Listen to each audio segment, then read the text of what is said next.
యెహెజ్కేలు గ్రంథం 34వ అధ్యాయం 11 నుంచి 15 వరకు చదువుగా విన్నాం. యెహెజ్కేలు గ్రంథం 34వ అధ్యాయం 11 నుంచి 15 వరకు చదువుగా విన్నాం. మొదటి పేతురు రాసిన పత్రిక 5వ అధ్యాయం 2 నుంచి 3 వరకు చదువుగా విన్నాం. ఈరోజు దేవుని యొక్క వాక్యంలో నుంచి ప్రధాన కాపరి అనేటువంటి మాటను నేను పెట్టాలనుకుంటున్నాను. ప్రధాన కాపరికి ఉండేటువంటి లక్షణాలు ఏంటి అనేటువంటి మాటలు ఈరోజు దేవుని మాట్లాడాలనుకుంటున్నాను. చాలా ప్రాముఖ్యంగా ఇశ్రాయేలు యొక్క చరిత్రలో మనం చూస్తూ ఉంటున్నప్పుడు కాపరత్వం అనేది చాలా ప్రాధాన్యత సంతరించుకుంటూ ఉంటారు. ఎందుకు అంటే ఇశ్రాయేలు యొక్క ప్రతి పరిస్థితుల్లో కూడా ఆయన కాపరిగా ఉండి వారిని నడిపించారు. ఆయన కాపరిగా ఉండి ఆ ఇశ్రాయేలు ప్రజల యొక్క జీవితాల్లో ఆయన కాపరిగా ఉండడం వలన ఈరోజు అనేక వేల మంది యేసు ప్రభు ద్వారా ముందుకి ఆత్మీయ లోకంలో దేవుని యొక్క పరలోక రాజ్యానికి వారసులవుతున్నారు. కారణం ఏంటంటే ఆయన ప్రధాన కాపరి మనం నడిపిస్తున్నాడు. కాపరి అనేది ఇశ్రాయేలు యొక్క వ్యవస్థలో చాలా ప్రాముఖ్యమైనది. ఎందుకంటే చాలా మందికి వ్యవసాయాలు కూడా బాగా తెలుసు ఏంటి అంటే కాపరత్వం. అందుకనే ప్రతి ఇశ్రాయేలుకు కూడా కాపరి యొక్క ఆవశ్యకత గురించి వారికి తెలుసు. అందుకే ఇక్కడ మనం చూస్తున్నప్పుడు వారిని ఆయన కాపరిగా నడిపించడం మాత్రమే కాదు, గొర్రెల కాపరిగా ఉన్నటువంటి దావీదుని రాజుగా చేయడం మాత్రమే కాదు, ఆయన ఈ లోకంలో తన యొక్క మాటలు చేయడానికి రాజులను, ప్రవక్తలను, యాజకులను ఆయన ఏర్పాటు చేసుకొని ఆ మంది మీద ఆయన కాపరిగా ఉండి అనేక మందిని కాపరత్వంలోకి తీసుకొచ్చినటువంటి ప్రధాన కాపరి గురించి ఈరోజు మనం నేర్చుకుందాం. ఎందుకంటే కాపరత్వం చాలా శ్రేష్టమైనది. అందుకే యెహోవా ఉండేటువంటి పేరులో యెహోవా రోహి అంటే ఆయన లార్డ్ ఈజ్ మై షెపర్డ్, దేవుడు నా కాపరి. యేసు ప్రభువు ఉండేటువంటి పేరులో ఇది ఒక పేరు, లార్డ్ ఈజ్ మై షెపర్డ్, దేవుడు నాకు కాపరి. దాన్ని అంటాడు కదా 23వ కీర్తనలో తెలుసు, చాలా సూచితమైనటువంటి కీర్తన. ఈ కీర్తనలో ఆయన మాట్లాడుతూ ఆయన ఏమనుకుంటున్నాడంటే the Lord is my shepherd, దేవుడు నాకు కాపరి, యెహోవా నాకు కాపరి అనేటువంటి మాట. ఎందుకంటే ఆయన కాపరత్వం కింద మనము బ్రతికేటువంటి వారినైతే ఆయన కాపరిగా మనం ఏం చేస్తామంటే అనుసరిస్తాం. అందుకని దావీదు తన జీవితంలో దేవుని కాపరత్వం కింద ఆయన ఉన్నాడు. దేవుని కాపరత్వం కింద ఆయన ఆత్మీయ జీవితాన్ని వెలిగించుకున్నాడు. దేవుని కాపరత్వం కింద ఆయన ఉన్నాడు. అందుకనే ఆయనతో దేవుని శక్తి అంతా ఉంది. అందుకనే ఆయన ఏం చేశాడంటే సింహాన్ని చంపాడు. మనల్ని రక్షించడానికి సింహాన్ని చంపేటువంటి శక్తి ఎవరిచ్చారు అంటే ఆ కాపరి ఇచ్చాడు. ఆ కాపరి లక్షణాలు మనం చూసినట్లయితే కాపరి తన మందను సురక్షితంగా కాపాడతాడు. కాపరి తన యొక్క మందను ఎంతగా వాటిని 23వ కీర్తనలో చూసినప్పుడు ఆయన వాటికి ఆహారం ఇచ్చేటువంటి వాడిగా ఉంటున్నాడు. రెండవదిగా ఆయన శాంతికరమైనటువంటి జలములకు నడిపించేటువంటి వాడిగా ఉంటున్నాడు. అంతమాత్రమే కాదు, ఆయన కాపరంలో ఎక్కడికి తీసుకెళ్లాలో అక్కడికి తీసుకెళ్లేటువంటి దేవుడు కాపరిగా ఉంటున్నాడు. అందుకనే ఒకసారి సమయాన్ని గ్రంథము 17వ అధ్యాయము 34 నుంచి 36 వచనాలు మనం చదివినట్లయితే మొదటి సమయం గ్రంథము 17వ అధ్యాయం 34 నుంచి 36 వచనం. అందుకు దావీదు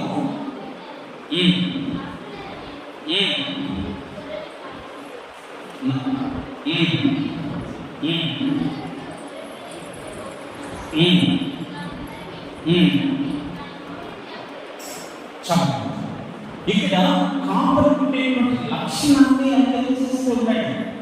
కాపాడుకునేటువంటి తెగింపుని ఆయన తెలియజేస్తూ ఉన్నాడు. కాపాడుకునేటువంటి గొప్ప లక్షణం ఏంటంటే తన మందను కాపాడుకోవడం, తన మంద కొరకు తాను ప్రాణం పెట్టడం, తన మందను సురక్షితంగా ఉంచడం.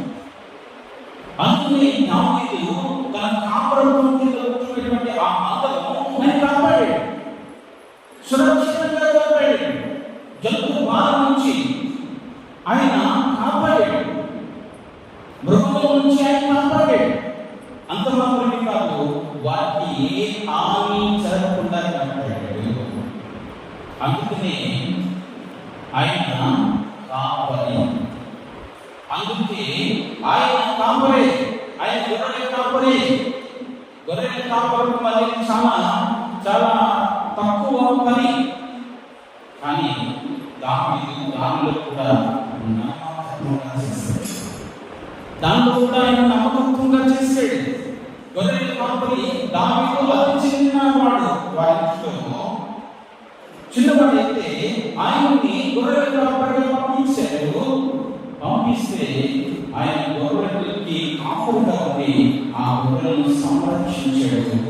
ఆ యొక్క సింహాల నుంచి వారిని పంపించాడు. అందుకని ఆయన ఉన్నటువంటి కాపురులకు ఏం చేశాడు? ప్రాణాన్ని అడ్డు పెట్టి ఆ మందను కాపాడాడు. ప్రధాన కాపురి యొక్క లక్షణం. అయినప్పటికీ కూడా ఆయన ఎవరి కాపురంలో ఉన్నాడు? ప్రభు యేసు క్రీస్తు యొక్క కాపురం కింద ఆయన ఉన్నాడు. దేవుడైనటువంటి యేసు యెహోవా యొక్క దేవుని యొక్క కాపురం కింద ఆయన ఉన్నాడు అని తెలియజేస్తూ ఉన్నాడు. కనుకని ఆయన ప్రాణం పెట్టడానికి సాధారణమైనటువంటి కాపరి, గొర్రెల కాపరి ప్రాణం పెట్టి దాన్ని తెగించాడు అంటే యేసు ప్రభు వారు ఎంతగా తెగించి మన కొరకు మన ప్రాణం ఒక్కసారి అందుకే ఆయన తెలియజేస్తూ మరొకసారి పేతురు గురించి మనం మాట్లాడినట్లయితే పేతురుతో మాట్లాడుతూ ఆయన అంటూ ఉన్నాడు, తన మందరం రాయనంటూ ఉన్నాడు. ఒకసారి యోహాను సువార్త 21వ అధ్యాయము 15 నుంచి 19 వచనాలు.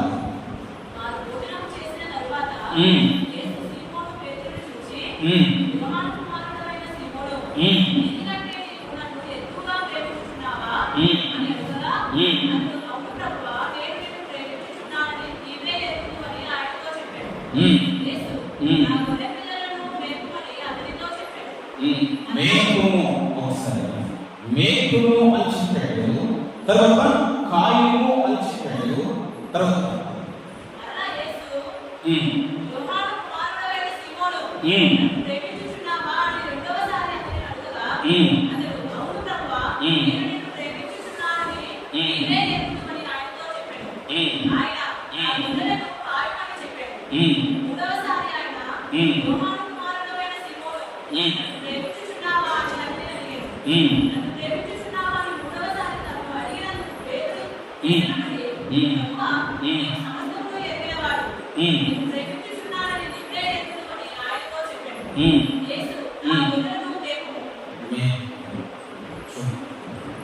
దేవుడు ఎవరికి తన బాధ్యతను అప్పచెప్తాడు అంటే ఆయన ప్రేమించుకుంటాడు.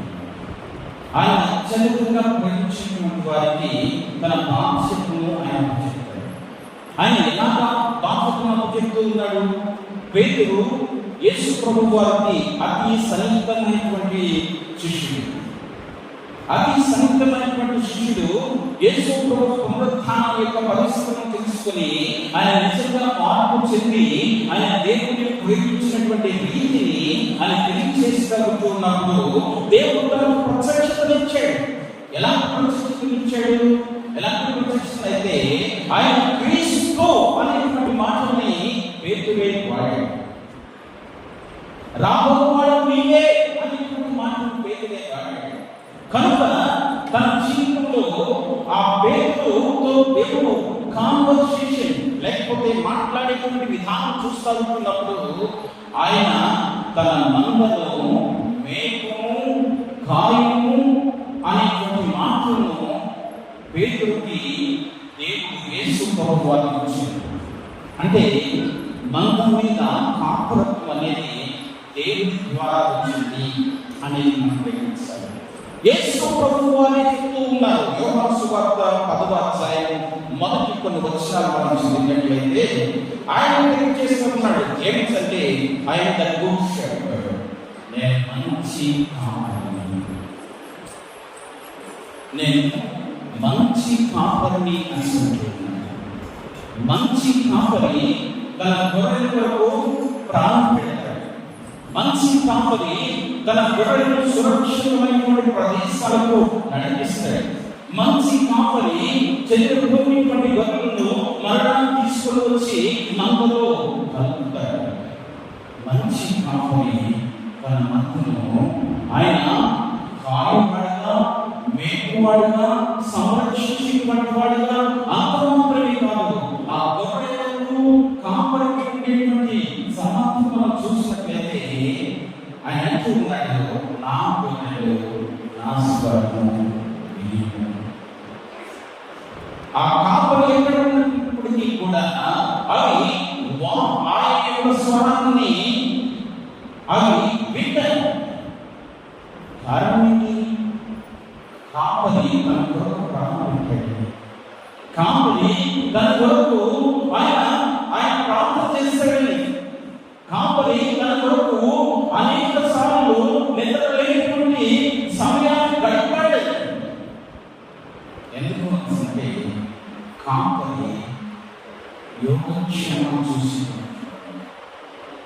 వాటికి ఏ విధమైనటువంటి సంతోషం వచ్చినా, బాధ వచ్చినా, దుఃఖం వచ్చినా, మనోవేదన కలిగినా వెళ్ళి సందర్శించి వారితో మాట్లాడేటువంటి ఆ గొర్రెలతో నిత్యముగా ఉంటాడు. ఆ గొర్రెల యొక్క ప్రతి పరిస్థితుల్లో కూడా ఆయన ప్రధానంగా ఉంటాడు. అందుకే గొర్రెలు ఆయన స్వరాన్ని అందుకే ఇక్కడ మనం చూసినట్లయితే 4 విషయాలు మేము పెడతాను. మొదటి, గొర్రెలు కాపురికి ఉండేటువంటి సంబంధం. రెండవది, మానవ కాపులకు ఉండేటువంటి సంబంధం. తరువాత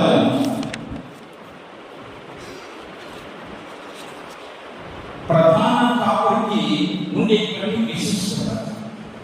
అంత మాత్రమే కాదు, ఈనాటి కాపులుగా ఉంటున్నటువంటి వారు ఏ విధమైనటువంటి మాఫీ కలిగినటువంటి వారు ఉంటారు.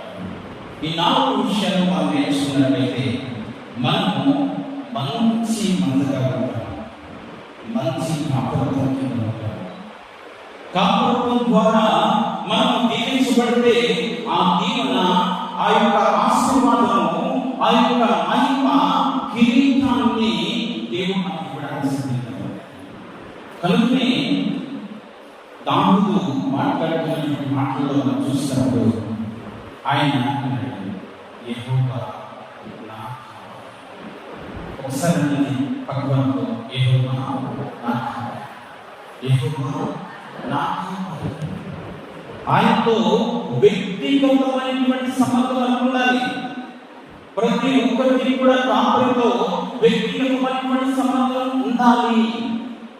మనం ఎవరు పెడితే వారిని కాపాడాలి, ఎవరు పెడితే వారిని కాపాడడంలోకి వెళ్ళలేము. నీ కొరకు కన్నీరు మంచివాడు, నీ కొరకు నీ యొక్క కష్ట సుఖాలలో నీతో పాటుగా ఉంటున్నటువంటి వాడు, నీకు ఆకలిస్తే ఆహారం పెట్టేటువంటి వాడు, నిన్ను మంచి ప్రదేశాలకు తీసుకెళ్ళి మంచి శుద్ధ జలం ఇచ్చేటువంటి వాడు. అంత మాత్రమే కాదు, నువ్వు చూడకపోతే నేను వెతికి రక్షించి. అందుకనే ఇశ్రాయేలుకి దేవుడితో ఉండేటువంటి సంబంధం ఏంటి అంటే, ఆయనతో ఉండేటువంటి రిలేషన్షిప్ ఏంటి అంటే కాపరత్వం కింద ఉన్నారు. వారు దేవుని యొక్క కాపరత్వం కింద ఉన్నారు. అందుకే ఒకసారి 95వ కీర్తన 6-7 వచనాలు చదవండి. 95వ కీర్తన 6-7 వచనాలు. ఆయన మన దేవుడు, మనము ఆయన పాలించు ప్రజలము, ఆయన మేపు గొర్రెలు. చూడండి, దావీదు తన వ్యక్తిగత జీవితంలో నుంచి దేవుని ఎంతగా ఆయన కాపాడుతూ ఉంటూ ఉన్నాడు. ఇశ్రాయేలు ప్రజలందరి గురించి ఆయన మాట్లాడుతున్నటువంటి మాటల్లో మనం చూసినట్లయితే ఈ సమూహం ఆయన మేపు గొర్రెలను, ఆయన పాలించు ప్రజలను. అందుకనే ఇశ్రాయేలు ప్రజలు ఎవరు అన్నా దేవుని కాపురంలో ఉండేటువంటి దేవునితో వ్యక్తిగతమైనటువంటి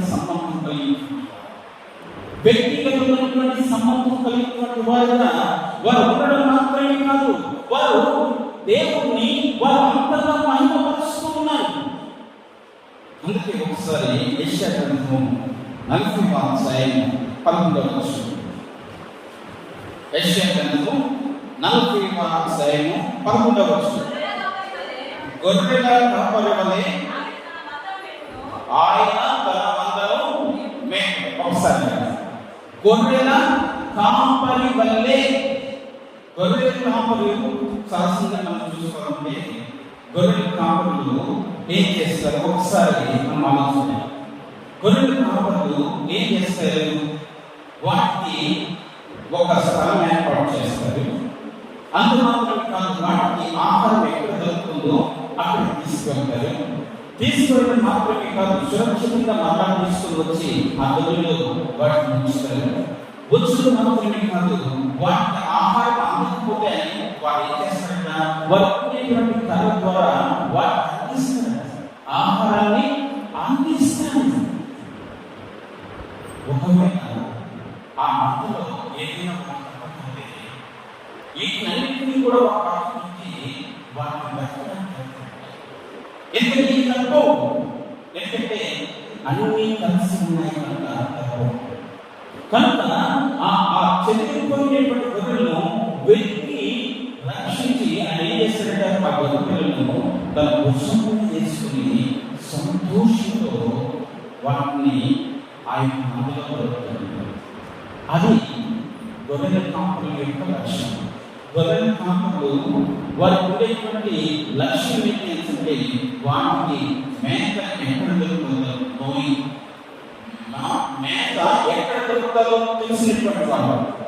రెండవది, వారికి ఎక్కడికి వెళ్ళాలో తెలిసినటువంటి వారు, ఏ ప్రాంతానికి తీసుకెళ్లాలో కూడా తెలిసినటువంటి వారు. అంత మాత్రమే కాదు, మూడవదిగా వారు అక్కడికి తీసుకెళ్ళడం మాత్రమే కాదు, వాటికి ఫలభరితమైనటువంటి జీవితాన్ని ఇచ్చేవాడు.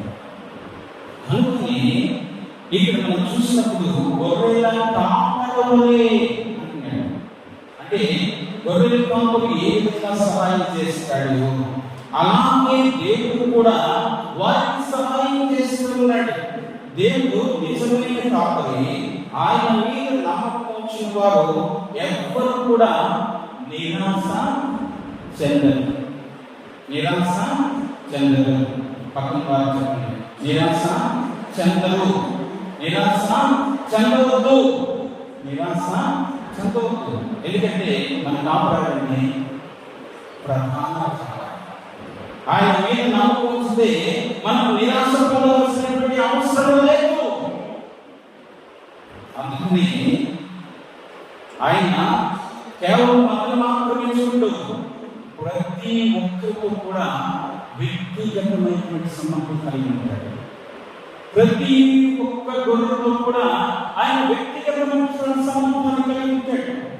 అందుకనే వాటి బాధ తెలుస్తుంది, వాటి యొక్క పరిస్థితి తెలుస్తుంది, వాటి యొక్క పరిస్థితుల్లో ఏ విధంగా ముందుకు వెళ్ళాలని కూడా తెలుస్తుంది. అందుకని వ్యక్తిగతమైనటువంటి సంబంధం కలిగినటువంటి వాడే కావాలి. అందుకని అంత మాత్రమే కాదు, మనం ఎహెజ్కేలు గ్రంథం 34వ అధ్యాయంలో చూసినప్పుడు అవి బిగ్ బ్యాక్ అని అంటున్నాడు. అంటే నేను తిరిగి వాటిని తీసుకొస్తాను అంటున్నాడు. చెదిరిపోయినటువంటి వాటిని అవి వెళ్ళిపోయినటువంటి ప్రదేశంలో మరలా తిరిగి సమకూర్చుతానంటున్నాడు. ఇశ్రాయేలు గురించి మాట్లాడుతున్నటువంటి మాటలే మనం చూస్తూ ఉన్నాం. అవి తగ్గిపోయాయి. వాటికి కాపరులు దేవుడు ఇచ్చాడు. ఎలాంటి కాపరులు ఇచ్చాడు? రాజుని ఇచ్చాడు. రాజు దేవుని కొరకు ఆ యొక్క దేశాన్ని కాపాడటం కోసం, సురక్షితంగా ఆ ప్రజలను కాపాడటం కోసం యాజకులను ఇచ్చాడు. ఆ ప్రజలందరూ కూడా దేవుడిని ఆరాధించేటువంటి వాళ్ళని చేయడం కోసం ఇచ్చాడు. యాజకులు అంత మాత్రమే కాదు, ప్రవక్తలు వారిని సిద్ధపరచాలి. ఇవన్నీ కూడా కాపాడు ఉండేటువంటి లక్షణాలే. వారు ఆ విధంగా చేస్తే వాళ్ళు తప్పు మార్గంలో వెళ్ళారు. తప్పు మార్గంలో వెళ్తే వారిని సరైనటువంటి మార్గంలో తీసుకొని పెట్టి వాటికి మేపడం మాత్రమే కాదు, వాటిని సురక్షితమైనటువంటి ప్రదేశంలో పెట్టడం మాత్రమే కాదు, అంత మాత్రమే కాదు, వారిని ప్రశాంతంగా పరుండబెట్టాడు.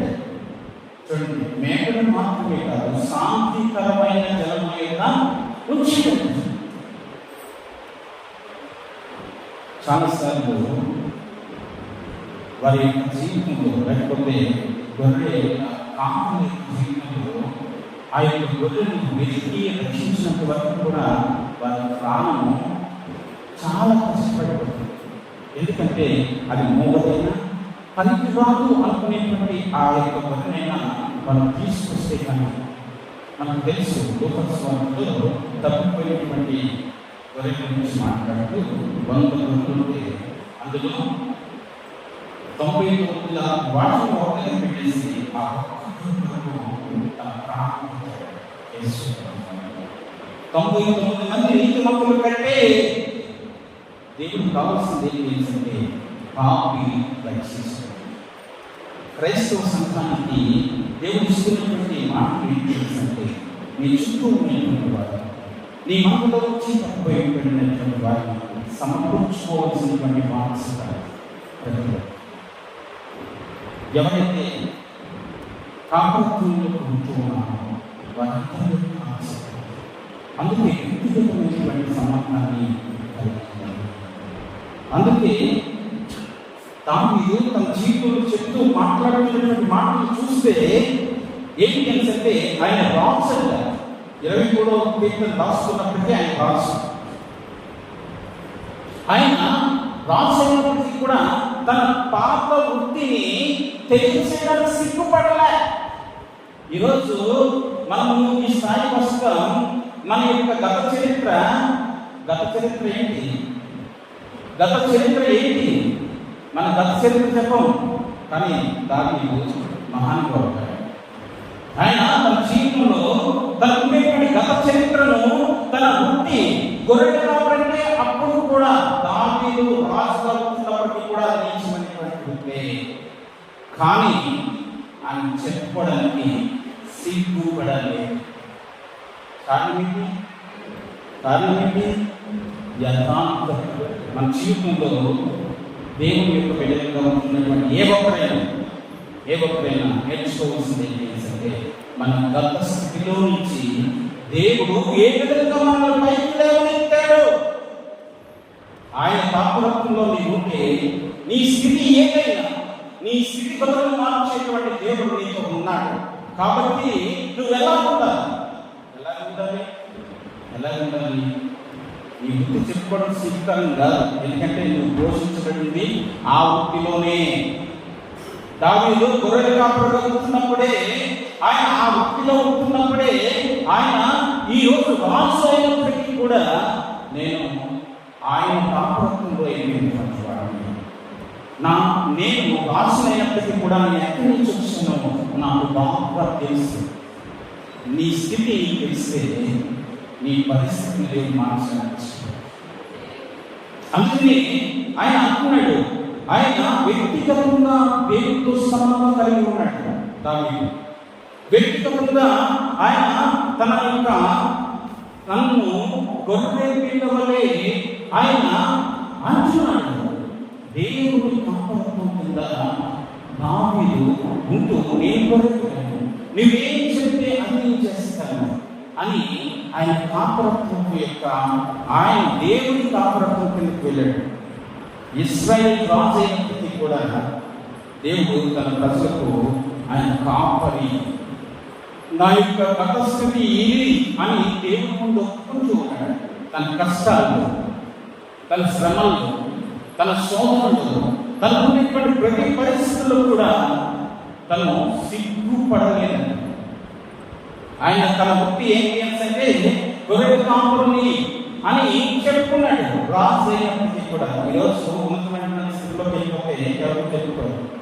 కానీ ఒక్క మాట నేను చెప్తాను, మోడీ విషయంలో ఆయన ఎలాంటి వాడు నాకు అవసరం, కానీ నేను ఈ అమ్ముకునేటువంటి వాడిని ఈరోజు దేశ ప్రధానంగా అంతవరకు కాదు. నేను కాలంలో ఒకసారి చూస్తే నాకు ఇలాంటి పవర్ లేదు. పేదవాడికి ఇచ్చినటువంటి ఇల్లు ఆయన చూసి ఏడ్చాడు. కొంతమంది చేస్తారు దొంగలు పట్టించుకోవాలి. ఇక్కడ మనం చూస్తే ఇక్కడ ఎలాంటి ఆయన నిశ్చిత తన యొక్క వ్యక్తిత్వంలో ఆయన చాలా చిన్న కుటుంబంలో పుట్టినటువంటి వాడు. అందుకనే ఆయన ఇల్లు లేనటువంటి పరిస్థితి. అప్పుడు ఆయన ఇల్లు ఇస్తున్నాడు, అనేక మంది ఇస్తున్నప్పుడు అనుకోకుండానే ఆయన కన్నీరు వచ్చేస్తుంది. కారణం ఏంటి? ఆ పరిస్థితి నాకు లేదు, ఆ దినాన్ని నేను లేని వాడిని ఈరోజు అనేక మందికి ఇవ్వడం కావడానికి దేవుడు సామర్థ్యం చేశాడు అనేటువంటి మాటను ఆయన ఉపయోగించుకున్నాడు. మానవత్వం ఎప్పుడు వస్తుందంటే మన పరిస్థితిని, మన గత చరిత్రను మనం చూసుకుంటే అప్పుడు తెలుస్తుంది. మానవత్వం ఎప్పుడు వస్తుందంటే మన యొక్క గత చరిత్రను మనం నేర్చుకోకూడదు, మనకు పోషించింది. మనల్ని ఈరోజు ఈ స్థాయికి రావడానికి ఆ పోషణ ద్వారా మాత్రమే మనం వచ్చినాం. అందుకే దావీదు గొర్రెల కాపరి చెప్పుకోవడానికి ఆయన సిగ్గుపడలేదు. స్వచ్ఛమైనటువంటి ఒక పెద్ద ప్రసంగించినటువంటి మాట ఇది. ఆయన సిగ్గుపడలేదు. అంత మాత్రమే కాదు, ఒకసారి ఆదికాండం 29వ అధ్యాయం 24వ వచనం.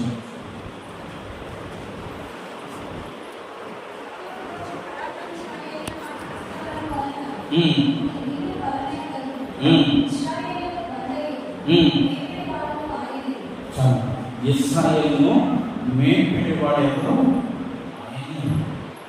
ఇశ్రాయేలును మేపెట్టేటువంటి వాడు ఎవరు అంటే ఆయనే.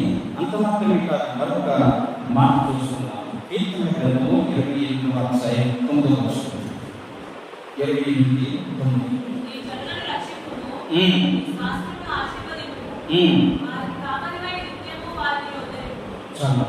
ఆయన కాపరై మనల్ని చేశాడు.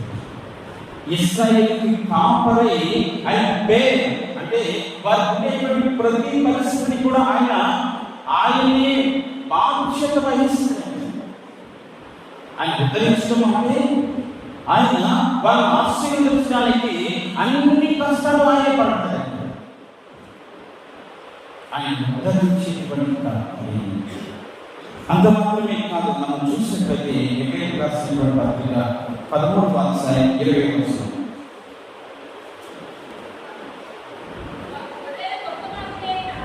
గొర్రెల గొప్ప కాపరి అయిన యేసు అను మన ప్రభువును నిత్యమైన నిబంధన సంబంధము రత్నము బట్టి మృతులలో నుండి లేపిన సమాధానకర్త అయినటువంటి దేవుడు యేసు క్రీస్తు ద్వారా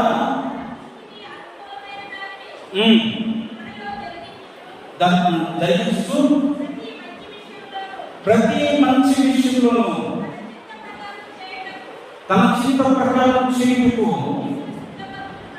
మేము సిద్ధపరచుగాక. ఎవరిని? ఈ దేవుడు యేసు ప్రభు వారు మనల్ని సిద్ధపరిచేవాడు. మన కాపరి మనల్ని సిద్ధపరుస్తాడు. ఎలా సిద్ధపరుస్తాడు?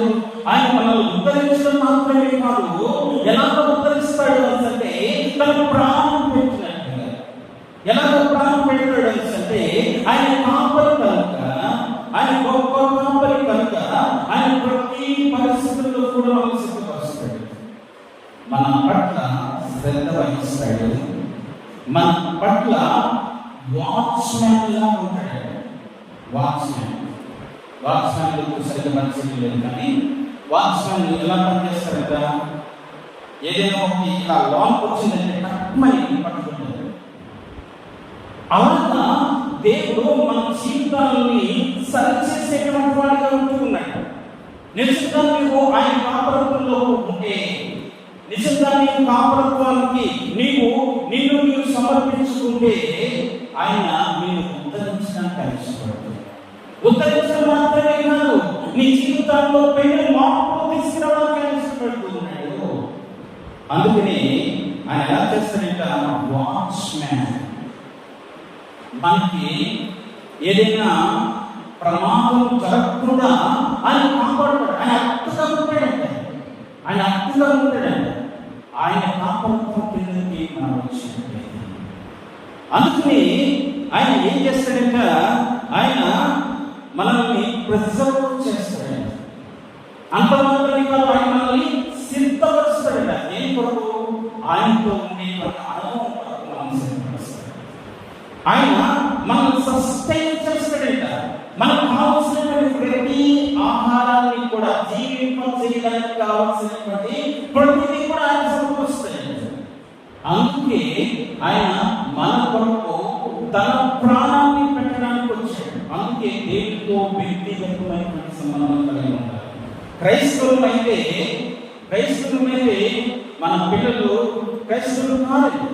వారు కూడా యేసు ప్రభువును అంగీకరిస్తే, వారు కూడా వ్యక్తిగతంగా యేసు ప్రభువు దేవుడని ఒప్పుకుంటే, వారు కూడా యేసు ప్రభువు నాకు రక్షకుడు, నా విమోచకుడు, నా పాపాలను తొలగిస్తాడు అంటే వ్యక్తిగతమైనటువంటి సంబంధాన్ని కలిగి ఉంటే అప్పుడు వారు దేవుని పిల్లలు. వారు దేవునితో వ్యక్తిగతమైనటువంటి సంబంధం కలిగి ఉంటారు. అందుకే 23వ కీర్తనలో చూస్తూ ఉంటున్నప్పుడు దావీదు తెలియజేస్తూ యెహోవా నా కాపరి అంటూ ఉన్నాడు. అంటే దేవునితో ఉండేటువంటి సంబంధం. ఈ మధ్య మా మేనకోడలు వచ్చి బలాన్ని నా డాడీ అంటున్నారు. ఎందుకంటే వ్యక్తిగతమైనటువంటి సంబంధం కలిగినటువంటి పరిస్థితి. మనం ఎవరు పెట్టాలో నమ్మలేదు కదా, ఎవరు పెట్టాలని కాపరిగా మనం గుర్తించలేదు కదా. ఇక్కడ ఈయన అంటున్నాడు, లేకపోతే ఈయన అంటున్నాడు, యెహోవా నా కాపరి, నాకు లేమి కలగదు. కాన్ఫిడెన్స్ ఎప్పుడు వస్తుందంటే దేవుని కాపరిగా ఉంటే, దేవుని కాపరిగా ఉంటే నిర్భయంగా జీవించగలవు. అందుకే ఆయన ఏం చేస్తాడని అంటున్నాడు? ఆయన రీస్టోర్ చేస్తాడంట, రిస్క్ చేస్తాడంట. రిస్క్ అంటే చాలా కష్ట సమయాలు వచ్చినప్పుడు ఏం చేస్తాడంట? తన ప్రాణం పెట్టేస్తాడు. అవసరమైతే తన ప్రాణం పోయినా తను రక్షించడానికి ఉపయోగిస్తాడు తన జీవితాన్ని. అందుకే యేసు ప్రభువు ఏంటి చేశాడు? మనం రక్షించడానికి ఏం చేశాడు? తన ప్రాణాన్ని పెట్టేశాడు. అందుకని క్రాస్ అందు మాత్రమే కాదు, ఆయన తర్వాత ఆయన ఏమని అంటున్నారంటే క్రాస్ మాత్రమే కాదు, ఆయన చిరిగిపోయాడంట. చిరిగిపోవడం మాత్రమే కాదు, ఆ చిరిగిపోయినటువంటి ఆయన మనకి క్రౌన్ ఇచ్చాడు. 3 సీట్లు, క్రాస్, క్రౌన్. ఇది ఆయన మన జీవితంలో మనకు ఇచ్చినటువంటి పరిస్థితి. ఎందుకు అంటే ఆయన కాపరిత్వం కింద ఎవరైతే వస్తారో వారందరికీ కూడా ఆయన మేపేటువంటి వాడు, ఆయన సేవ తీర్చేటువంటి వాడు. అంత మాత్రమే కాదు, ఆయన సురక్షితంగా కాపాడేవాడు. ఎంతమంది తెలుసు నాకు తెలియదు, కానీ మన వాక్యం నుంచి ప్రయత్నంలో ఒక వాక్యాలను మన సంఘం పట్ల వాక్యం ద్వారా చెప్పాను. దేవుడు సురక్షితంగా కాపాడతాడు సంఘాన్ని. కానీ దేవుడు తన వాగ్దానాన్ని తన సేవకుల ద్వారా మాట్లాడేది వాగ్దానం. సురక్షితంగా ఆయన కాపాడతానన్నాడు. ఎందుకు అంటే ఆయన మన కొరకు, మంద కొరకు ఆయన ప్రాణం పెట్టాడు. మంద కొరకు ఆయన ప్రాణం పెట్టాడు. అందుకని ఆయన ఎంత రిస్క్ అయినా తీసుకుంటాడు. అది దొరికినప్పుడు ఆయన సంతోషిస్తాడు.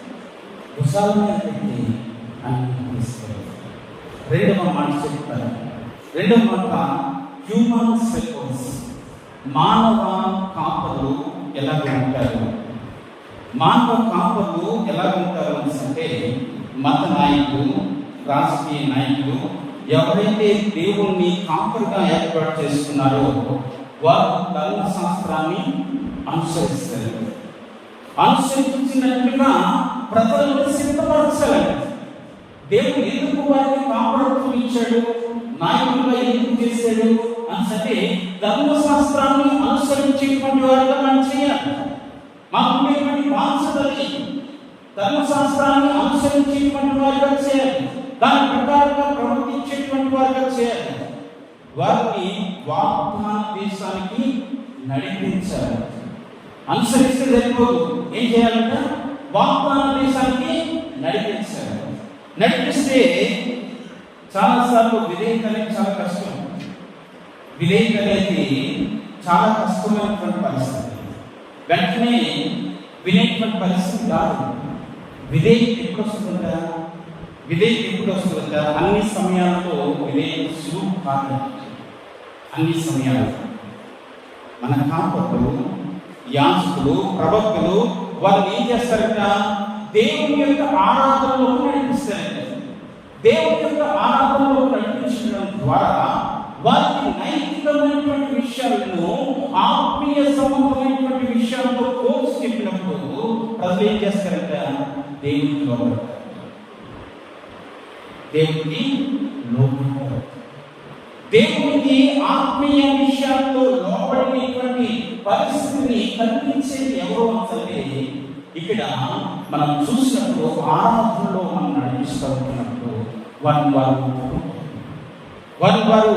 వారు అంగీకరిస్తారు. నీ చేసింది తప్పే, నీ చేసింది నీ చేయకూడనటువంటి తప్పే అని ప్రజలు ఆ విధంగా దేవుని దొరుకుంటారు. ఆరాధన అంటే దేవుణ్ణి మనం కనపరుస్తూ మన జీవితాలు దేవుని ముందు అర్పించుకోవాలి. మన యొక్క తప్పులను ఒప్పుకుంటూ దేవుని ముందు నిర్భయంగా జీవించాలి. ఎందుకంటే ఆయన కాపాడుకుంటున్నాం. ఆయన కాపాడుకుంటుంది ఉంటే మనల్ని కాపాడేటువంటి వారు ఎవరు? ఆయన. అందుకని మనం చూసినట్లయితే అక్కడ మనం చూసినప్పుడు నైతిక ప్రవర్తనతో ఆరాధనలో నైతిక ప్రవర్తన గురించి మాట్లాడుతున్నప్పుడు వారు మార్పు చెంది దేవుని జ్ఞానంతో ఎదుగుతారు. దేవుని జ్ఞానంతో ఎదగడానికి సామెతల గ్రంథం 2వ అధ్యాయము 6 నుంచి 8 వచనాలు మనం చూసినట్లయితే దేవుడే జ్ఞానం ఇస్తాడంట. దేవుడే జ్ఞానం ఇస్తాడంట. అంత మాత్రమే కాదు, వారు నోరు జ్ఞానంతో నింపబడుతుందంట. వారు అర్థం చేసుకుంటారంట. దేవుని యొక్క జ్ఞానము మనకు ఎలాగో వస్తుంది అంటే దేవుని ఆరాధించడం, దేవుని యొక్క నాయకత్వం కింద ఉండేటువంటి వారి యొక్క మాటలకు లోపడడం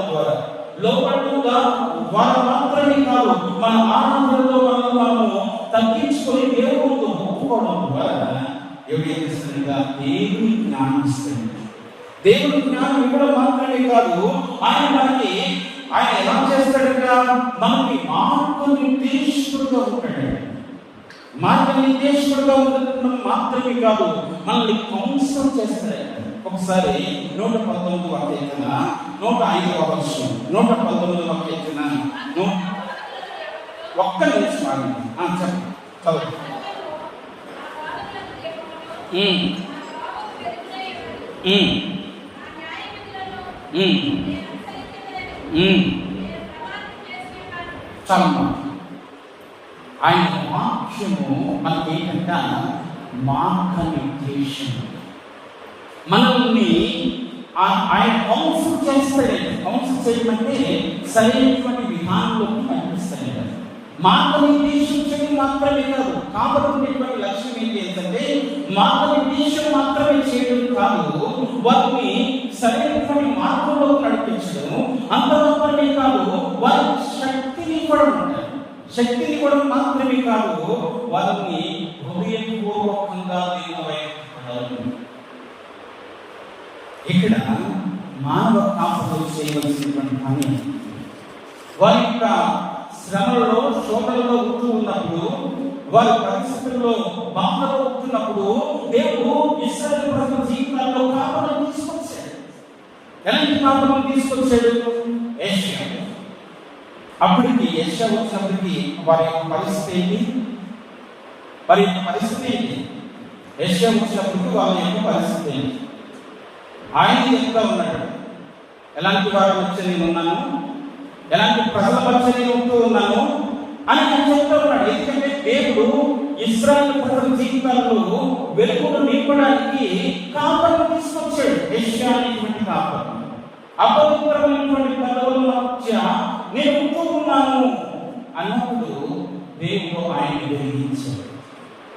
వారిని మార్గనిర్దేశంలో కనిపించడానికి దేవుడు ఏర్పాటు చేసుకున్నాడు. అంత మాత్రమే కాదు, ఎర్మియా వచ్చినప్పటికీ ఇంకా ఘోరమైనటువంటి పరిస్థితి. అయినప్పటికీ కూడా దేవుడు ఏం చేశాడు అంటే యూదా కుటుంబంలో నుంచి చిగురుని ద్వారా ఈ లోకానికి యేసు ప్రభువు తీసుకొచ్చాడు. ఒకసారి చూద్దాం. యెర్మియా గ్రంథం 23వ అధ్యాయం 5వ వచనం.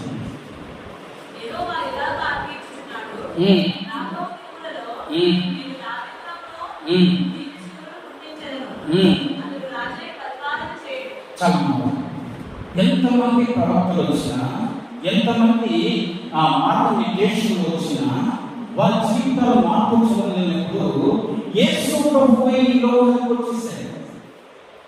యేసు ప్రభువే వచ్చి ఆయన తన ఎగ్జిక్యూట్ చేస్తానని అంటున్నాడు. ఆయన నీతి న్యాయాన్ని జరిగిస్తానని చెబుతూ ఉన్నాడు. అంత మాత్రమే కాదు, ఆయన ప్రిన్స్లీ రూలర్ని ఈ లోకానికి తీసుకొస్తానని దావీదుకు ఇచ్చినటువంటి వాగ్దానం యేసు ప్రభువు ద్వారా మన మధ్యలోకి తీసుకొచ్చాడు. అందుకే యోహాను సువార్త 10వ అధ్యాయంలో మనం చూసినట్లయితే గొర్రెల దొడ్డి గురించి మాట్లాడుతూ ఉన్నాడు. గొర్రెల దొడ్డి ఏంటి అంటే గొర్రెలు ఎక్కడైతే వాటిని పడుకోవడానుకున్నారో ఆ ప్రదేశంలో అనేది దేవుని అంగీకారానికి గుర్తుగా ఉంటుంది. అంత మాత్రమే కాదు, అది సేఫ్టీకి మంచి స్థలంగా ఉంటుంది. అంత మాత్రమే కాదు, అది సెక్యూరిటీ కలిగినటువంటిదిగా దేవుని యొక్క సన్నిధి ఉండేదిగా ఉంటుంది. దేవుని మంద చుట్టూ దేవుని కాపుదల ఉంటుంది. ఆయన తన ఆ యొక్క మానవ కాపుదల ఇచ్చినప్పటికీ కూడా వాటిని దేవుని వైపు తిప్పలేకపోయారు. అయినప్పటికీ కూడా ఆయన నిజమైనటువంటి రాసు యాకోబులో నుంచి వచ్చినటువంటి చిగురైన దావీదు చిగురైనటువంటి యేసు ప్రభువుని ఈ లోకానికి తీసుకురావడం, ఈ లోకంలో ఆయన గొప్ప కాపరిగా ఉండడానికి, ఈ లోకంలో ఆయన యోహాను సువార్తలో మనం చూస్తే ఆయన గురించి యోహాను చాలా గొప్పగా రాసినటువంటి ఈ యొక్క యోహాను సువార్త చాలా ప్రాముఖ్యమైనది. ఎందుకంటే ఆయన్ని దేవుడుగా చూపిస్తూ ఆయన తెలియజేస్తున్నటువంటి మాటలను చూస్తున్నప్పుడు చాలా ఆశ్చర్యాన్ని కలిగిస్తాయి. ఈయన మెస్సీయే. అంతమాత్రమే కాదు, ఆయన ఏమంటున్నాడంటే ఆ ప్లేస్, ఆ గొర్రెల దొడ్డిలో ఆయన దేవుని యొక్క సన్నిధికి మూలంగా చెప్తూ ఉన్నాడు. ఆయన దేవుడు కాపాడేటువంటి వాడు, వారిని సంరక్షించేటువంటి వాడు. ఆయన ఆ యొక్క కాపుని ఆ గొర్రెలలోకి ఎలా వస్తాడు? ద్వారం కూడా వస్తాడు. కానీ దొంగ దోచుకునేటువంటి వాడు ఎలా వస్తాడు? వేరే కనుకనే ఇక్కడ మనం చూసినప్పుడు మనిషి దేవుడు చేరడానికి ఒకే ఒక మార్గము ప్రభు అయినటువంటి యేసుక్రీస్తు ద్వారా. యేసు ప్రభు ఈ లోకానికి వచ్చి ఆయన ద్వారా మాత్రమే ఈ లోకానికి మనము ఆయన చేరుకోగలుగుతాము. అందుకే ఆయన కాపరి మనం విశ్వాసమైనటువంటి మనందరికీ కూడా ఆయన వెంబడించేవారిని. ఆయన వెంబడిస్తే మనకు ఆహారం ఇస్తాడు, ఆయన వెంబడిస్తే మనకు సమృద్ధిని ఇస్తాడు, ఆయన వెంబడిస్తే మనకు ప్రతి బాధ వేదనలో నుంచి కూడా మనల్ని కాపాడుతాడు. ఆయన వెంబడిస్తే ఆయన అందుకే ఒకసారి మొదటి పేదల పత్రిక 2:25 వచనం.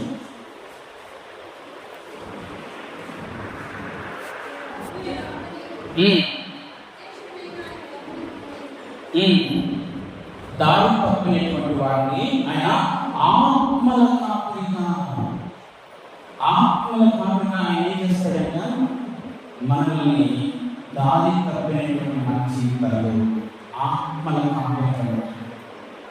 అందుకే నా ఆత్మకు సేవ తీర్చువాడు ఆయనే అంటూ ఉన్నాడు. కారణానికి మన ఆత్మకు సేవ తీర్చేటువంటి వాడు ఆత్మల కాపురిగా. అందుకే ఆయన ప్రధాన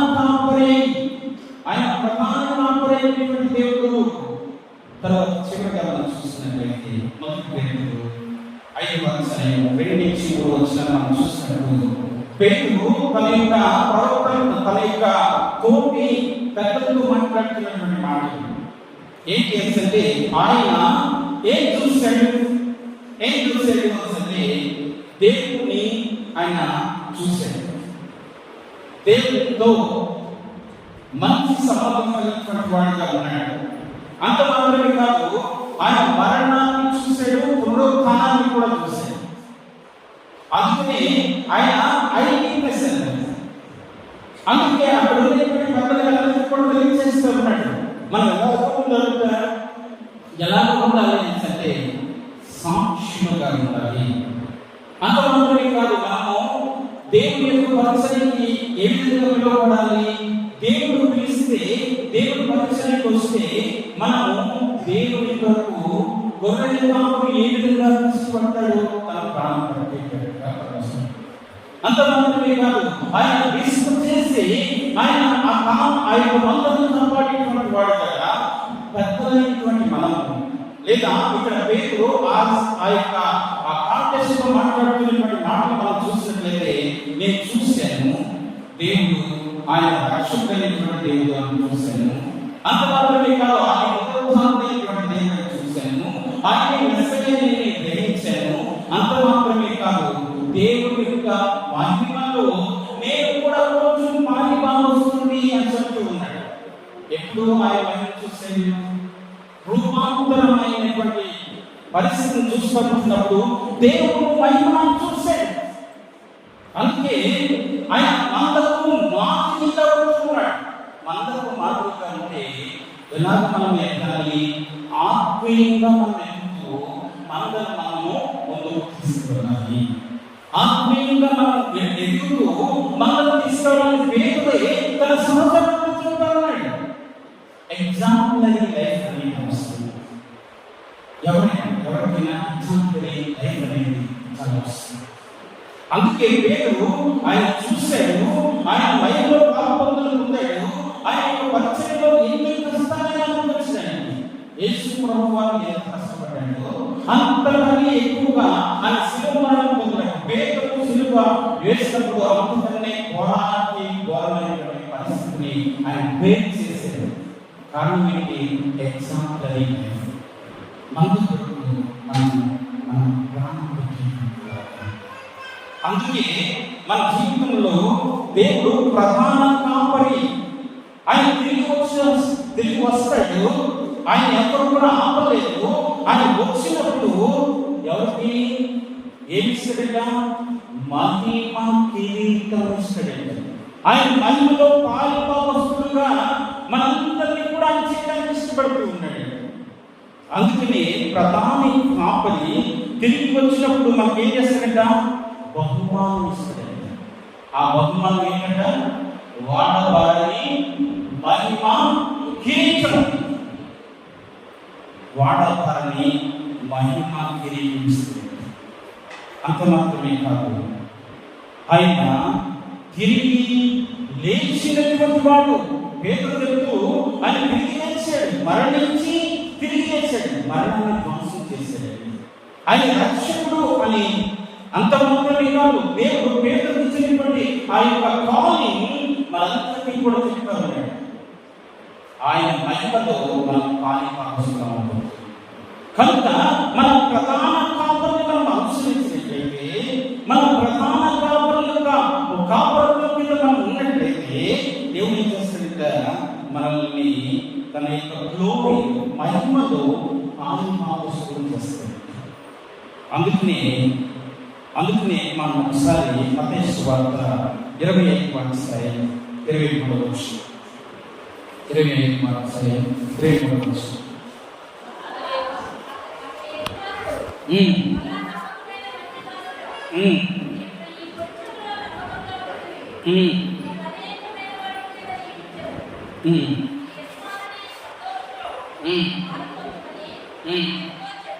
చాలా అని యజమాని యొక్క సంతోషంలో పాల్గొంటున్నారు. ఆయన చిన్న ప్రయత్న 3వ అధ్యాయం 11వ వచనం.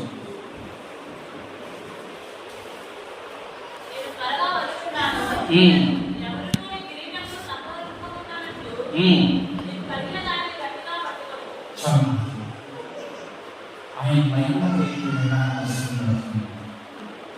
నీకు కలిగినటువంటి విశ్వాసాన్ని నీకు కలిగి దేవుని ద్వారా ఏదైతే కలిగిందో దాన్ని విడిచిపెట్టు అని గట్టిగా ఆయన అడుగుతున్నాడు. ఆ మహిమాన్ని మనం పొందుతాం ఎప్పుడు? ఆయన నీకు ప్రధాన కాపరి, ఆయన మనకు ప్రధాన కాపరి అని దాన్ని తెలియజేస్తూ ఆయన అంటున్నాడు, నా కాపరి ప్రార్థన చేస్తున్నాడు.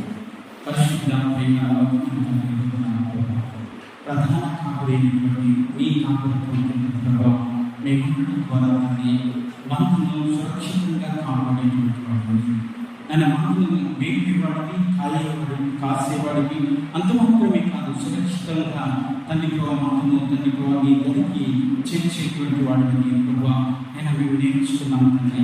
ఇంకెన్నో మేము తండ్రి ప్రభావ నీ కాపాడంలోకి మేము రాకపోయినట్లయితే ఆయన ఈరోజు తండ్రి కళ మార్చి తండ్రి ప్రభావ నీ లోకంలో తండ్రి నీకు లోపడడానికి ఇష్టపడుతున్నటువంటి ప్రతి ఒక్కరి మీద కూడా మీ ఆత్మ తండ్రి సంధించి ప్రభావ ఆయన తండ్రి ప్రభావ నీ కాపురం కిందకి రావడానికి మీరు సహాయం చేయమని కృప చూపించమని మహిమ ఘనత ప్రభావాన్ని మీరే పొందమని మా ప్రియుడు రక్షకుడైన యేసుక్రీస్తు వారి శ్రేష్టమైన నామములో అడిగి వేడుకుంటున్నాము తండ్రి.